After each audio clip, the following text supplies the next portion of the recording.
లకు న్యాయం చేయాలంటూ మాజీ ఎంపీ హనుమంతరావు హాట్ కామెంట్ చేశారు. రాహుల్ గాంధీ చెప్పేది ఒకటి, ఇక్కడ జరిగేది ఇంకొకటని. రేవంత్ రెడ్డి కూడా బీసీలకు న్యాయం చేయాలని చూస్తున్నారని, కానీ కొందరు అడ్డుపడుతున్నారని వెల్లడించారు. కానీ అడ్డుకునే నేతలు తమకు తమ కుటుంబాలకి టికెట్ ఇవ్వాలని కోరుతున్నారన్నారు.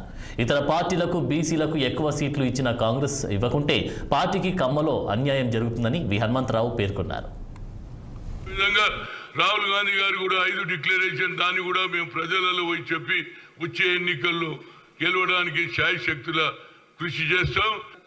చూడండి, ఖమ్మంలో న్యాయం చెప్పాలంటే 4 సీట్లు ఎస్సీ ఎస్టీలకు పోయినాయండి. 3 మిగిలినాయి. 3 కూడా అప్పర్ క్లాస్ తీసుకున్నారండి. 3 ముగ్గురికి ఇచ్చారు కదా, అది సిపిఐ ఉన్నా అది అప్పర్ క్లాస్కే పోయింది. 2 సీట్లు అప్పర్ క్లాస్కే పోయినాయి. అయితే మిగిలిన 3 పోయినాయి కదా. ఆ తర్వాత రేణుకా చౌదరి కూడా రాజ్యసభ ఇచ్చారు. మళ్ళీ మాకు ఇంకో సీటు కావాలంటే అది న్యాయం అంటున్నా. అంటే ఆడ ఖమ్మంలో బీసీలు లేరా అని నేను అడుగుతున్నా. బీసీలు పుట్టలేదా అని నేను అడుగుతున్నా. బీసీ సంఖ్య ఉన్నదా లేదా దానికి ఆలోచన చేయమని కోరుతున్నా.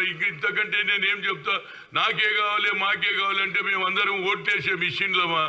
రాహుల్ గాంధీ చెప్పేది ఒకటి, మరి ఇక్కడ జరుగుతుంది. వాళ్ళలో కూడా మార్పు రావాలి. ఎందుకంటే పాపం రేవంత్ రెడ్డి చేసే ప్రయత్నం చేస్తున్నాడు. కానీ అందరికి ఇచ్చినప్పుడు నాకెందుకు ఇయ్యరు? ఫలానా తమ్ముళ్ళకి ఇచ్చిండ్రు, ఫలానా అన్నకి ఇచ్చిండ్రు, ఫలానా కొడుకులకి ఇచ్చిండ్రు అంటే మీలో కూడా మార్పు రావాలి కదా బాబు. ఎందుకంటే దీని ప్రభావం మిగతా ప్రాంతాలలో పడుతుంది. అరే, ఖమ్మంలో 7 సీట్లు ఉంటే 1 సీటు కూడా బీసీలకి ఇవ్వకపోతుంది, ఒక ఎమ్మెల్యేకి ఇవ్వకపోతుంది, ఆఖరికి ఎంపీ అంటే అది కూడా ఇవ్వకపోతే అక్కడ ప్రజలు దీని ఎఫెక్ట్ మిగతా